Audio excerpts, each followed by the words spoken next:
7 principles that get an ex back, and I'm going to share with you my personal story. You don't want to miss this.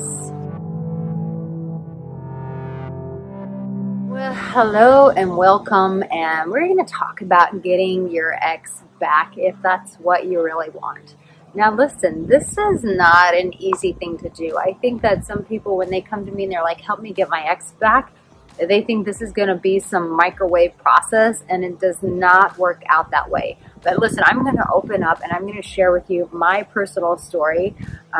People have been asking for this video of how did you and your ex work things out, and I'm going to share that with you. If you're new here, my name is Arica Angelo, and I'm the CEO and founder of the Arica Angelo Intimacy Experience. And let me tell you, when it comes to intimacy, relationships, love, it's not easy. It's not always the movie experience that we get taught. But let me tell you, if you were to really get to know couples who have had a very long relationship, if they were to get vulnerable with you and open up to you and tell you the ins and outs of their relationships, I guarantee you they have at least 1 to 10 stories of where society and their friends and their family members all said, listen, the two of you should just part ways and do your own thing.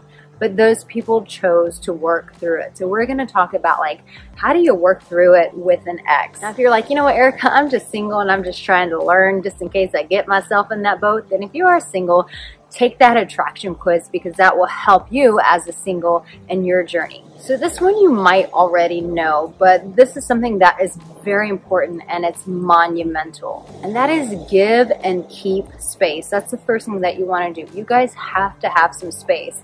I see some guys when they go through a breakup, they're like, oh, I'm texting her. I need to get an answer from her. I just need to know. I need to know.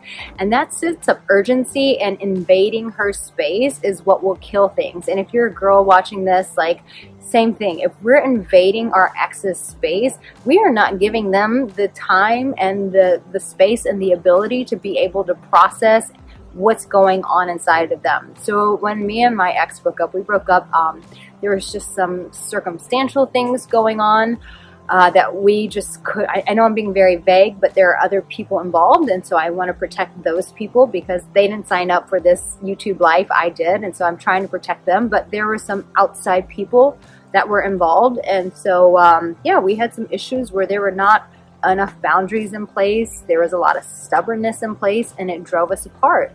So when I say give each other space, what I literally did was pack up my bags. The next day I was on a plane to France, and then I decided, why stop there? And then I decided to live in Bali. So I moved to Bali and lived in Bali, and then I lived in Thailand as well. And I tell you what, that space that we gave each other really allowed us to, one, come to terms with how much we loved each other and really missed each other and needed each other's presence in our lives. But also, so many times in relationships, it's so easy to go, you are the problem. And when you're alone by yourself, you really have to face yourself, because most of the time those problems that you're having don't go away on their own. Like, if it's something that you need to deal with, it's going to show up with anyone else in your life. So giving that space lets a person face themselves in the mirror and also face, like, what life feels like not having that person, because it's too easy to take a person for granted when they're always there. But when you have that space and you feel the weight of their absence, then man, that can really do a number and help shift things in perspective. So in this space, we're trying to rectify things. We're trying to also give ourselves a sense of, like, this is what life looks like when that person is not there. And am I okay with that? Do I want to do my life without that person? The second thing is this: get real with your expectations and letting go. I'll never forget, I had a client come to me and he wanted to get his girlfriend back. And we were working through some vulnerability issues. But this guy was, like, so determined to get her back that he didn't have that sense of, listen, if I'm not the best man for her, I'm going to let her go, because ultimately I want her to be loved. He didn't have that mindset. He was very much agenda oriented, and she could feel that. She could feel that pressure. She could feel that need, that drive of, like, no, this has to work. And I believe that that pushed her away. So me and my partner, we definitely just kind of came to terms with that, whereas we started seeing and dating other people. You know, it's kind of hard, but we did. We started seeing other people. I saw me some good-looking French boys, you know what's up. And he saw some good-looking younger girls as well. And so in that, we just said, listen, like, we love each other enough to let each other go. Like, if I am not the best woman for you, if I just drive you crazy and make you want to, like, go and kill yourself, then let's not let that happen. Like, not saying that that was the case, but I'm just saying, if I'm not working for you, then you need to go find someone that does work for you. But I love you enough to let you go and go figure that out. And he had the same for me. Yeah, it was hard knowing that I was seeing other men. But at the end of the day, he was of the same mindset of, listen, if I cannot love her the way she needs to be loved, because I love her, I want her to find someone who's going to love her that way.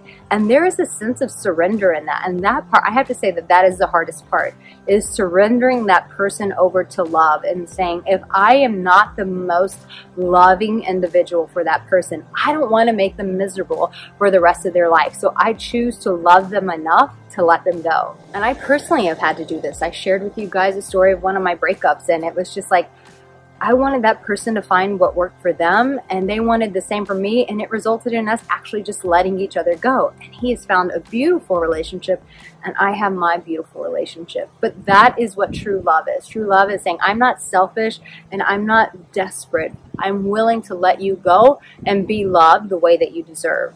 The third principle is this. You have to understand what was your part in contributing to the breakup and what are you doing about it.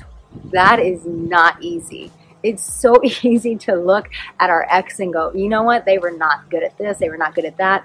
But you know what, as I was dating other men, I'll just keep it real with you guys, I kept seeing myself show up in those relationships as well. It's like that same person who, you know, was argumentative or stubborn, or I needed to have things my way, very A-type personality. That didn't go away with my ex. Each of the guys that I started dating, not that I was dating them all at once, but each of the guys that I was dating, I realized that same stubborn person who needs to have things her way kept showing up. And I was like, and everywhere I am, everywhere I go, there I find myself. And really, you have to come to terms with that. Like, what was your responsibility in the breakup, and what are you going to do to change that? Because let me tell you, if you're not actively changing those things, there's no way in hell she's going to want to get back with you. There's no way in hell he's going to want to get back with you. Me and my ex, when we split up, we were split up for about 6 months. And in that time, we had to do our own work within ourselves, meaning we had to read the books. I went and saw healers while I was in Bali. I saw one of the healers from Eat, Pray, Love. Like, you have to go on the journey and go, how do I shift what's going on inside of me? And hell, sometimes because you miss that person so much, as painful as that is to grow, you're like, I'm willing to do it because I don't want to miss out on this person. I don't want to lose that person. And so in hindsight, you're doing that for them, but really you're doing it for yourself. So you have to give them something to come back to. If my ex showed up without doing any work and was the same person that he was when we were together, hell no, I wouldn't have gotten back with him. The same for me. If I had not had some shifts in what was going on inside of me, and was like, this is who I am, take it or leave it, no reason for him to get back with me. So babe, you got to be responsible for you. Are you changing? Are you healing? Are you working through the things that sabotaged your relationship? The fourth principle is this: understand the value that they meant in your life. And I kind of touched on this, but really get a clear picture of like how valuable this person really is. You know, when I was in Bali in France and I was having fun, I wasn't thinking about how valuable my ex was. I'll be honest, I was having a lot of fun. But there came a point when I was in Thailand and things were a little bit more calm there. And, you know, I was going to bed at night by myself every night and remembering how precious it was to have my partner's body right next to me in the bed, and the way that they would cuddle, because we spoon like we are the best spooners on the planet. Nobody cuddles the way we cuddle. We are like the cuddling champs. And so I just remember, you know, even in France, it was just like being alone in my bed without him. It just hurt. Or going on amazing adventures that I was going on in Bali and wanting to tell him these adventures and the things I was seeing. but not having him there. And so my love, you have to get very clear about how much value this person brings to your life, because if you don't understand that value, then you're not going to fight as hard, you're not going to work as hard, and you're sure as hell not going to love as hard. So you really need to get very crystal clear on how valuable this person is to your life. I even made like a Valentine's Day video. It's really sweet. I'll probably tag it in this if you want to watch. So the fifth thing is this: you got to speak from the heart. At some point, the two of you will talk, whether through text message, whether you guys meet up, whether it's a phone call or FaceTime. And when that happens, you got to speak vulnerably. This is why vulnerability is so important and is the glue to relationships. I even have a product about it. I've done videos about it because I believe so much in vulnerability. But if you're showing up when you talk to them and you're playing games like, I'm cool, you know, life's good, you know, yeah, we had some good times, but you know, I'm good. If you're showing up that way, hell no. What do they want to come back to you for? You're showing up like an asshole. You're not even showing up with your heart. So if you want them to really connect with you, the only way that they're going to connect with you is through the heart. So if you're putting walls up and they can't see, feel, touch, smell anything with your heart, then guess what? They have no business going back to you. So if you really want them back, then you are going to have to find the courage and the capability to start speaking from your heart. So go watch my videos on vulnerability. But point is, without that heart communication, there's nothing for the two of you to discuss. So make sure that when you're communicating, that you are being sincere, you're being authentic, that you're putting your heart out there. And yes, it could be rejected. It could be broken. As my ex and I started talking again, he was like, well, maybe I'll come out while I was in Bali. He goes, maybe I'll come out and see you in Bali. And I was like, oh no, for Christmas, I'm going to be in Thailand. He's like, okay, I'll come out to Thailand. And I was like, right there, I could have just shut it down, or I could have been vulnerable and said, you know what, I would like that. And I said, I'd like that. So what I'm saying is you have to be sincere about what you really want. You can't play games. And you got to be sincere about how much you really are missing them and what your life looks like, where life is not as colorful as it used to be. It's become a little bit more dull and gray. And speak to that and let them know, especially if you're speaking to a woman. We want to know how we impact you. So you need to let her know how your life has been impacted by her absence. The sixth one is this. Listen, it might be very like not as heart and mushy gushy, but it is what it is, and I just need to keep it real with you. You got to increase your attraction. And what I'm saying is, if you guys do reunite and you go out for dinner or you talk or whatever, listen, if you put on 50 pounds and you're just like not showering and not shaving and not dressing good and not taking care of yourself, then why on earth is she going to want to come back to you? Really, think about it. So you need to be increasing your attraction. I know you're going through a heartbreak. I know it hurts, but you cannot forsake you. You cannot abandon you, and do it for yourself. You know, when I went through a breakup, I was working out. I was out in the sun. I was being active, but I wasn't going to let myself go just because my relationship went. I am the most important person in my world, and if I don't take care of me, then shame on me, because that is my responsibility. So you, my dear, need to be taking care of yourself and increasing your attraction, because when she comes back and she sees you on that dinner date, or when you go out for wine, she needs to look at you and go, damn, that dude is looking good. Like, what was I thinking breaking up with this guy? He looks so freaking good. And it was the same thing for my ex. He was hitting the gym and trying to do his best to look good for me as well. Point is, you want to make sure that your attraction is escalating, not deteriorating. And the seventh principle is this. You got to make time to meet with them. At some point, while you're both going your separate ways and doing your separate work, at some point, the two of you have to get together. You have to have that conversation to see if the fire is still there, to see if the love is still there, to see if the chemistry is still there. So for me and my ex, you know, it was several conversations because I was living in a different country. And so it was getting on the phone, FaceTiming, those sort of things. But at some point, I had to meet him when he came out to Thailand. And yes, it was awkward and it was uncomfortable and it felt so weird and abnormal, because they kind of become a stranger in that period.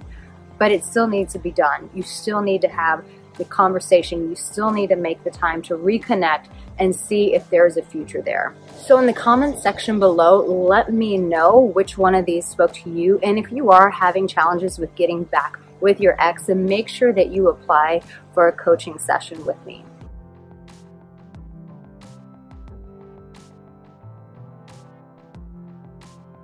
Listen, my love, going through a breakup and hoping to get back with the person that you're with, listen, it is one of the most painful things we can go through as human beings. And one, I just want to say to you that I'm sorry. I'm sorry that your heart is so crushed and it's so hurt right now. And I'm sure you feel immensely alone, because I remember feeling that way as well. But I want to encourage you with this. Make sure that you are taking the time to surround yourself with people that love you and that you're not staying in isolation. When I was living in France, I was by myself a lot, and then I magically met a group of girls from all over the world and really made it an intention to spend time with them and told them I'm alone and going through a breakup, and they took me in.